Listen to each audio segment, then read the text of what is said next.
साफ कर लो। सब्जी आ रही थोड़ी अगे आके ले ली इंजीनियर को गया तो फिर मैडम को बेनती की इन्हां दा भी चैनल इन्हां दा भी आप सदन दा वाइस प्रेसिडेंट इन्हां दे वाइस प्रेसिडेंट ने नाम बड़ी गड्डियां फड़दे ਤੁਹਾਡਾ ਭਾਜੀ ਕੀ ਨਾਮ ਹੈ श्री राम जय राम माता दी राम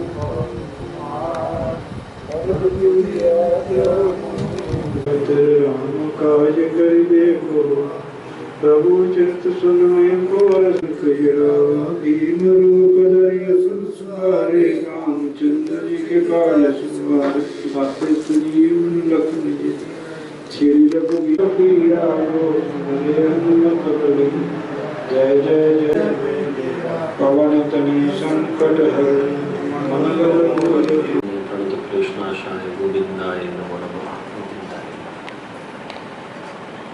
तुझे महाराज श्री को नमन। देसी गौवंश को प्रायोरिटी पर नहीं लेके आते, ये समस्या। HN TV देखते सारे दर्शकों मैं सब्जेशन चाल स्वागत करना है। इस टाइम असी नवगढ़ शंकर के कोल पैंदे पिंड गांव चांदपुर रुड़की दे विखे जिथे स्वामी कृष्णानंद जी महाराज के आश्रम है, जिथे असी कृष्णानंद जी महाराज नाल गलबात करते हैं कि अज किस संबंध में मीटिंग हुई है तो अज गौ रक्षा लिए की कदम चल रहे हैं। ना गौ माता पंजाब में गौ माता की सेवा सुरक्षा समारोह में समर्पित घंट कीमती पिछले समय पंजाब में गौवंश के लिए और जो कार्य में हुई उसके लिए गो अमृत आज विशेष रूप से एक पत्रिका के रूप में पोस्टर के रूप में गो भक्तों के लिए आज समर्पित किया है। इसका एक ही भाव है कि गौ माता की सेवा अच्छा हो और शीघ्र ही पंजाब सरकार पंजाब में गौ माता की सेवा रक्षा के लिए बहुत बड़ा कार्य करे। कीमती जगह और सभी गौ भक्तों का एक प्रयास है कि गौ सेवा गौ रक्षा के लिए बहुत बड़ा कार्य। जय गौ माता, जय गौ माता।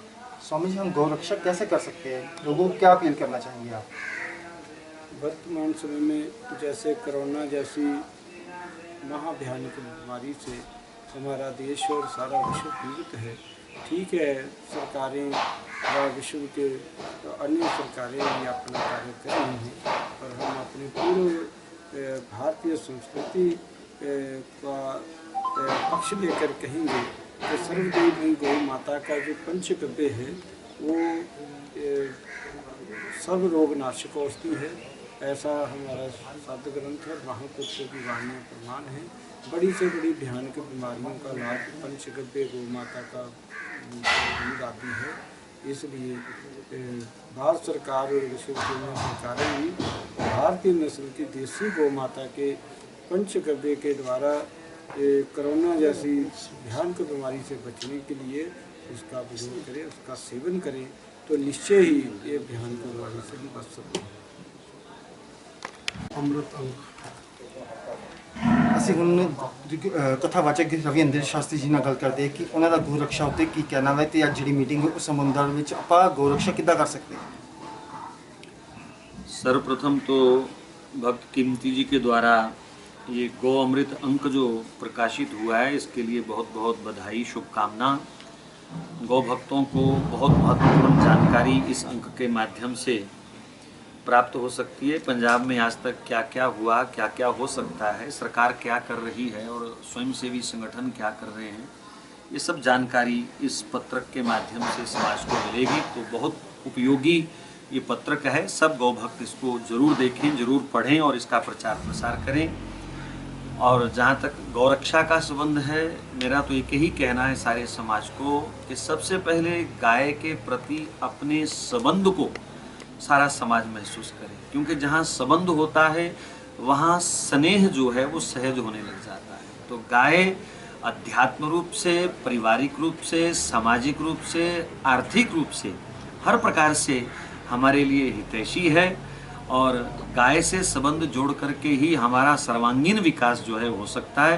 वर्तमान समय में जो भयंकर महामारी की स्थिति चल रही है, सर्व औषधि के रूप में गौ माता ही ऐसी महा बीमारियों से विश्व की रक्षा कर सकती है। इसलिए किसी भी प्रकार से हम गौ माता से, भारतीय वेद लक्षणा गौ माता से अपना संबंध स्थापित करें।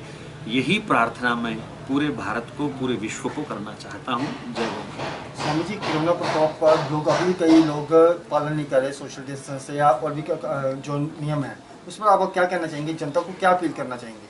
जनता से यही अपील है कि सोशल डिस्टेंसिंग का पालन तो करना ही पड़ेगा।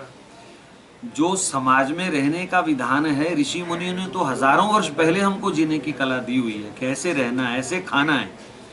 कोरोना महामारी बन के तो ये आया है, लेकिन ये बहुत बड़ा शिक्षक है। इसने जीना सिखाया है लोगों को, खाना कैसे है, रहना कैसे है, साफ सफाई कैसी होनी चाहिए, आपस का व्यवहार कैसा होना चाहिए। ये सब बातें जो सरकारें नहीं कर सकी, वो इस कोरोना ने सबको सिखाया। इसलिए इसका जो सापेक्ष कार्य है, जो हमारे हित का कार्य है, उसको भी हम लोग समझें। आज कितने लोगों की शुगर ठीक हो गई, कितने लोगों की यूरिक एसिड ठीक हो गए हैं। आज अस्पतालों में भीड़ क्यों नहीं है? क्योंकि घर का सादा भोजन खा रहे हैं, थोड़ा बहुत पूजा पाठ को टाइम दे रहे हैं, थोड़ा बहुत योग अभ्यास, वर्जिश को, कसरत को समय दे रहे हैं। अगर यही परंपरा जीवन के लिए वो बना लें तो कोई कोरोना तो उनके ऊपर कोई असर नहीं करेगा। जो पहले भीतर बीमारियां बैठी हैं वो भी समाप्त हो जाएंगी। तो सरकार की जो गाइडलाइन है उसका तो पालन करना ही चाहिए, लेकिन अपनी भारतीय जो रहन सहन की, खान पान की, पहरावे की पद्धति है, उसका अगर हम पालन करने लग जाएं तो ऐसा कोई भी कोरोना, विशेषकर भारतीयों का, तो बाल बांका नहीं कर सकता। जय गौ माता। आपने देखा कि रविंद्र शास्त्री ने बताया कि कैसे हम गौ रक्षा कर सकते हैं और कैसे कोरोना प्रकोप से बच सकते हैं। हाँ जी सर, ਅੱਜ ਮੀਟਿੰਗ ਹੋਈ ਹੈ ਆਪਣਾ ਚਾਂਦ ਰੁੜਕੀ ਦੇ ਵਿਖੇ। ਕੀ ਮੀਟਿੰਗ ਹੋਈ ਹੈ ਤੇ ਆਪਣਾ ਗਊ ਮਾਤਾ ਨੂੰ ਬਚਾਉਣ ਲਈ ਆਪਣਾ ਕੀ ਉਪਰਾਲੇ ਹੈਗੇ ਹੈ? ਜੈ ਗੋ ਮਾਤਾ, ਜੈ ਗੋਪਾਲ। ਅੱਜ ਅਸੀਂ ਸਾਰੇ ਪਰਮ ਪੂਜਨੀय स्वामी किशनानंद महाराज जी जो राष्ट्रीय अध्यक्ष ने गौ सेवा मिशन ਦੇ, ਅੱਜ ਉੱਥੇ ਸਾਰੇ ਪੰਜਾਬ ਦੇ ਗਊ ਭਗਤ ਇਕੱਠੇ ਹੋਏ, ਜਿਹਦੇ ਵਿੱਚ ਮੁੱਖ ਤੌਰ ਤੇ ਅੱਜ ਇੱਕ ਗਊ ਅੰਮ੍ਰਿਤ ਅੰਕ ਜੋ ਕਾਫੀ ਦੇਰ ਤੋਂ ਲੰਬਿਤ ਪਿਆ ਸੀ, ਉਹਨੂੰ ਅੱਜ ਰਿਲੀਜ਼ ਕੀਤਾ। ਸਾਰੇ ਗਊ ਭਗਤਾਂ ਦੇ ਵਿੱਚ ਤਕਸੀਮ ਹੋਵੇ। ਕਾਰਨ ਕਿ ਜਿੰਨੇ ਵੀ ਕੰਮ ਪੰਜਾਬ ਸਰਕਾਰ ਦੇ ਚੇਅਰਮੈਨ ਰਹਿੰਦੇ ਆ ਅਸੀਂ ਪਿਛਲੇ ਸਮੇਂ ਕੀਤੇ, ਉਹ ਸਾਰਿਆਂ ਕੰਮਾਂ ਦੀ ਇੱਕ ਸ਼ੈਡਿਊਲ ਡਿਟੇਲ ਬਣਾ ਕੇ ਉਹਨਾਂ ਦੇ ਨੋਟੀਫਿਕੇਸ਼ਨ, ਉਹਨਾਂ ਦੇ ਆਰਡਰ ਨੰਬਰ, ਉਹਨਾਂ ਦੇ ਡੇਟ ਵਿਧਾਨ ਸਭਾ 'ਚ ਪਾਸ ਕਿਦੋਂ ਹੋਏ, ਚਾਹੇ ਉਹ ਪੰਜਾਬ 'ਚ ਗਊਸ਼ਾਲਾ ਨੂੰ ਬਿਜਲੀ ਦੇ ਬਿੱਲ ਮਾਫ ਹੋਣ, ਜਾਂ ਕਾਓ ਸੈਸ ਦੀ ਗੱਲ ਹੋਵੇ, ਜਾਂ ਬੇਸਹਾਰਾ ਲਵਾਰਸ ਗਊ ਧਨ ਵਾਸਤੇ ਗਊਸ਼ਾਲਾ ਦੀਆਂ ਜ਼ਮੀਨਾਂ ਪਰਚੇਜ ਕਰਨ ਦੀ ਹੋਵੇ, ਜਾਂ ਹਾਊਸ ਟੈਕਸ ਦੀ ਮਾਫੀ, ਜਾਂ ਨਕਸ਼ਿਆਂ ਦੀਆਂ ਮਾਫੀਆਂ ਨੇ, ਜਾਂ ਡਾਕਟਰਾਂ ਦੀਆਂ ਡਿਊਟੀਆਂ ਨੇ, ਉਹਨਾਂ ਸਾਰਿਆਂ ਦਾ ਇੱਕ ਬੁੱਕਲੈਟ ਬਣਾ ਕੇ ਆਮ ਲੋਕਾਂ 'ਚ ਦਿੱਤੀ ਹੈ। ਉਹਦੇ ਨਾਲ ਪੰਜਾਬ ਦੀ ਪਾਵਨ ਤੇ ਪਵਿੱਤਰ ਧਰਤੀ 'ਤੇ ਕਈ ਜਿਹੜੇ ਦੁਸ਼ਟ ਨੇ ਉਹ ਗਊ ਹੱਤਿਆ, ਗਊ ਸਮਗਲਿੰਗ, ਗਊ ਮਾਸ ਦਾ ਕੰਮ ਕਰਦੇ ਨੇ। ਉਹਦੇ ਸੰਬੰਧ 'ਚ ਵੀ ਜਿੰਨੇ ਉਹਦੇ ਐਕਟ ਬਣੇ ਨੇ, ਕਿਹੜੀ ਕਿਹੜੀ ਧਾਰਾ ਦੇ ਅੰਦਰ ਦੁਸ਼ਟਾਂ ਦੇ ਖਿਲਾਫ ਪਰਚਾ ਦਰਜ ਹੋ ਸਕਦਾ ਹੈ, ਉਹ ਸਾਰਾ ਬੁੱਕਲੈਟ ਦੇ ਵਿੱਚ ਬਣਾ ਕੇ ਸਾਰੇ ਗਊ ਭਗਤਾਂ ਨੂੰ ਤਕਸੀਮ ਕੀਤਾ, ਤਾਂ ਕਿ ਪੰਜਾਬ ਦੀ ਜਿਹੜੀ ਪਾਵਨ ਪਵਿੱਤਰ ਧਰਤੀ ਹੈ, ਦਸਮ ਗੁਰੂਆਂ ਦੀ ਚਰਨ ਛੋਹ ਧਰਤੀ ਹੈ, ਉਹ 'ਤੇ ਗਊ ਮਾਤਾ ਦਾ ਰਕਤ ਨਾ ਗਿਰੇ। ਉਹਦੇ ਵਾਸਤੇ ਅੱਜ ਸਾਰੇ ਗਊ ਭਗਤਾਂ ਦੀ परम पूजनीय स्वामी किशनानंद महाराज जी और परम पूजनीय रविनंदन शास्त्री जी महाराज की हजूरी दे विच जिहड़ा पंफलेट रिलीज़ किया। मैं समझना भी गौ माता का काम अगे नालों भी इस वधेगा। आप गौ भगतां नूं की अपील करना चाहते जिहड़े इस टाइम गऊआं नूं सड़कां ते सुट दिंदे हैं, छड्ड दिंदे, जो गऊ दुੱਧ देना बंद कर दिंदी है? मैं समझना जिहड़ी गौ माता है, देसी गौ माता है, ਉਹ ਕੇਵਲ ਤੋਂ ਕੇਵਲ ਦੁੱਧ ਦੇ ਨਾਲ ਨਹੀਂ ਪਲਦੀ, ਜਾਂ ਦੁੱਧ ਜਿਹੜਾ ਉਹਦਾ ਕੋਈ ਸਾਡਾ ਕਮਾਈ ਦਾ ਸਾਧਨ ਨਹੀਂ। ਜਿਹੜਾ ਦੇਸੀ ਗਊ ਮਾਤਾ ਹੈ ਉਹਦਾ ਚਾਹੇ ਗੋਬਰ ਹੈ, ਚਾਹੇ ਉਹਦਾ ਗੋਮੂਤਰ ਹੈ, ਦੇਸੀ ਗਊ ਮਾਤਾ ਜਿਸ ਜਗ੍ਹਾ 'ਤੇ ਹੁੰਦੀ ਹੈ, ਇੱਕ ਵਿਸ਼ਵ ਦੇ ਵਿੱਚ ਸਿਰਫ ਇੱਕੋ ਹੀ ਪ੍ਰਾਣੀ ਹੈ ਜੋ 24 ਘੰਟੇ ਆਕਸੀਜਨ ਛੱਡਦਾ। ਉਹਦੇ ਗੋਮੂਤਰ ਦੇ ਨਾਲ ਕਈ ਜਿਹੜੇ ਅਮਰੀਕਾ ਦੇ ਨਾਸਾ ਵਰਗੀਆਂ ਜਿਹੜੀਆਂ ਯੂਨੀਵਰਸਿਟੀਆਂ ਨੇ, ਉਹਨਾਂ ਨੇ ਵੀ ਪੇਟੈਂਟ ਕਰਕੇ ਉਹ ਦੇਖਿਆ ਹੈ ਵੀ ਗਊ ਮਾਤਾ ਦਾ ਜਿਹੜਾ ਗਊ ਮੂਤਰ ਹੈ ਉਹ ਅਰਕ ਹੈ, ਉਹ ਕੈਂਸਰ ਵਰਗੀਆਂ ਭਿਆਨਕ ਬਿਮਾਰੀਆਂ ਨੂੰ ਠੀਕ ਕਰਦਾ। ਗਊ ਮਾਤਾ ਦੇ ਗਲ ਕੰਬਲ 'ਤੇ ਹੱਥ ਮਾਰਨ ਦੇ ਨਾਲ ਤੁਹਾਡਾ BP ਜਿਹੜਾ ਉਹ ਠੀਕ ਹੁੰਦਾ। ਜਿਸ ਜਗ੍ਹਾ ਤੇ ਗਊ ਮਾਤਾ ਰਹਿੰਦੀ ਹੈ ਉੱਥੇ ਕੋਈ ਦੋਸ਼ ਜਿਹੜਾ ਉਹ ਨਹੀਂ ਲੱਗਦਾ। ਇਸ ਕਰਕੇ ਮੈਂ ਸਮਝਦਾ ਜਿਹੜਾ ਗਊ ਮਾਤਾ ਦਾ ਵਿਸ਼ਾ ਹੈ ਬਹੁਤ ਪਵਿੱਤਰ ਤੇ ਪਾਵਨ ਵਿਸ਼ਾ ਹੈ। ਸਾਨੂੰ ਸਾਰਿਆਂ ਨੂੰ ਗਊ ਮਾਤਾ ਦੀ ਸੇਵਾ 'ਚ ਲੱਗਣਾ ਚਾਹੀਦਾ ਹੈ। ਔਰ ਜਿਹੜੇ ਲੋਕ ਗਊ ਮਾਤਾ ਨੂੰ ਬਾਹਰ ਬੇਸਹਾਰਾ ਸੜਕਾਂ ਤੇ ਭੇਜਦੇ ਨੇ ਇਹਨਾਂ ਦੇ ਖਿਲਾਫ ਸਖਤ ਤੋਂ ਸਖਤ ਕਾਨੂੰਨੀ ਕਾਰਵਾਈ ਹੋਣੀ ਚਾਹੀਦੀ ਹੈ। ਕਿਉਂਕਿ ਛੱਡਦੇ ਕੌਣ ਨੇ? ਜਿੰਨੇ ਪੰਜਾਬ ਦੇ ਡੈਰੀ ਫਾਰਮਰ ਨੇ ਉਹਨਾਂ ਨੇ ਜਿਸ ਵੇਲੇ ਵੀ ਕੋਈ ਗਊ ਜਿਹੜੀ ਦੁੱਧ ਨਹੀਂ ਦਿੰਦੀ ਉਹਨੂੰ ਰੋਡ ਤੇ ਛੱਡ ਦਿੰਦੇ ਨੇ। ਨਾ ਤੇ ਪੰਜਾਬ ਦਾ ਕਿਸਾਨ ਛੱਡਦਾ, ਨਾ ਪੰਜਾਬ ਦਾ ਸ਼ਹਿਰੀ ਛੱਡਦਾ। ਕਿਉਂਕਿ ਸ਼ਹਿਰਾਂ ਦੇ ਵਿੱਚ ਤੇ ਸਰਕਾਰ ਨੇ ਲੋਕਲ ਬਾਡੀ ਡਿਪਾਰਟਮੈਂਟ ਨੇ ਆਰਡਰ ਕੀਤੇ ਨੇ 156 ਕਮੇਟੀਆਂ 10 ਕਾਰਪੋਰੇਸ਼ਨਾਂ ਕਿ ਤੁਸੀਂ ਗਊ ਰੱਖ ਨਹੀਂ ਸਕਦੇ। ਕਿਸਾਨ ਜਿਹੜਾ ਉਹ ਗਊ ਛੱਡਦਾ ਨਹੀਂ। ਜਿਹੜੇ ਡੈਰੀ ਫਾਰਮਰ ਵਾਲੇ ਨੇ ਉਹ ਗਊਆਂ ਨੂੰ ਛੱਡਦੇ ਨੇ। ਔਰ ਲੋਕਾਂ ਨੂੰ ਪੰਜਾਬ ਦੇ ਵਿੱਚ ਸਭ ਤੋਂ ਜ਼ਿਆਦਾ ਭੜਕਾਉਂਦੇ ਵੀ ਡੈਰੀ ਫਾਰਮਰ ਨੇ।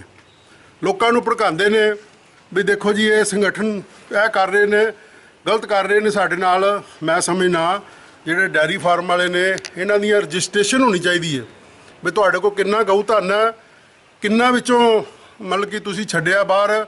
ਜੇ ਛੱਡਿਆ ਤਾਂ ਇਹਨਾਂ ਦੇ ਖਿਲਾਫ ਕਾਨੂੰਨੀ ਕਾਰਵਾਈ ਹੈ। ਸਰ ਕੀ ਨਾਮ ਆਪਣਾ ਤੇ ਅੱਜ ਗੋਰਖਸ਼ਾ ਨੂੰ ਲੈ ਕੇ ਜਿਹੜੀ ਮੀਟਿੰਗ ਹੋਈ ਹੈ ਤੇ ਕੀ ਕਹਿਣਾ ਚਾਹੋਗੇ ਤੁਸੀਂ ਆਪਣਾ ਤੇ ਕੀ ਵਿਚਾਰ ਆਪਣੇ? ਮੇਰਾ ਨਾਮ ਹਰੀਸ਼ ਸਿੰਘਲਾ ਹੈ। ਮੈਂ ਸ਼ਿਵ ਸੈਨਾ ਬਾਲ ਠਾਕਰੇ ਪੰਜਾਬ ਦਾ ਕਾਰਜਕਾਰੀ ਪ੍ਰਧਾਨ ਹਾਂ। ਅੱਜ ਇੱਥੇ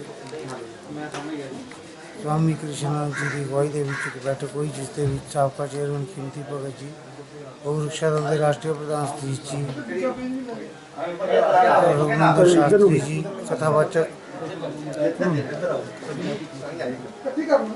ਕਈ ਲੋਕਾਂ ਨੇ ਉਸ ਦੇ ਵਿੱਚ ਹਿੱਸਾ ਲਿਆ ਤੇ ਕਈ ਰਣਨੀਤੀਆਂ ਤਿਆਰ ਕੀਤੀਆਂ ਗਈਆਂ। ਔਰ ਵਿਸ਼ੇਸ਼ ਤੌਰ 'ਤੇ ਅੱਜ ਜਿਹੜਾ ਗਊ ਸੇਵਾ ਕਮਿਸ਼ਨ ਦੁਆਰਾ ਗਊਧਨ ਦੀ ਸੇਵਾ ਦੇ ਲਈ ਗਊ ਅੰਮ੍ਰਿਤ ਅੰਕ ਜੋ ਹੈ ਰਿਲੀਜ਼ ਕੀਤਾ ਗਿਆ। ਇਸ ਦੇ ਵਿੱਚ ਇਹ ਦਰਸਾਉਣ ਦੀ ਕੋਸ਼ਿਸ਼ ਕੀਤੀ ਗਈ ਹੈ ਕਿ ਜੋ ਨੋਟੀਫਿਕੇਸ਼ਨਾਂ ਪਿਛਲੇ 5-7 ਸਾਲਾਂ ਦੇ ਵਿੱਚ 20 ਨੋਟੀਫਿਕੇਸ਼ਨਾਂ ਕੀਤੀਆਂ ਗਈਆਂ ਸੀ ਕਿ ਉਹ ਘਰ ਘਰ ਪਹੁੰਚਣ।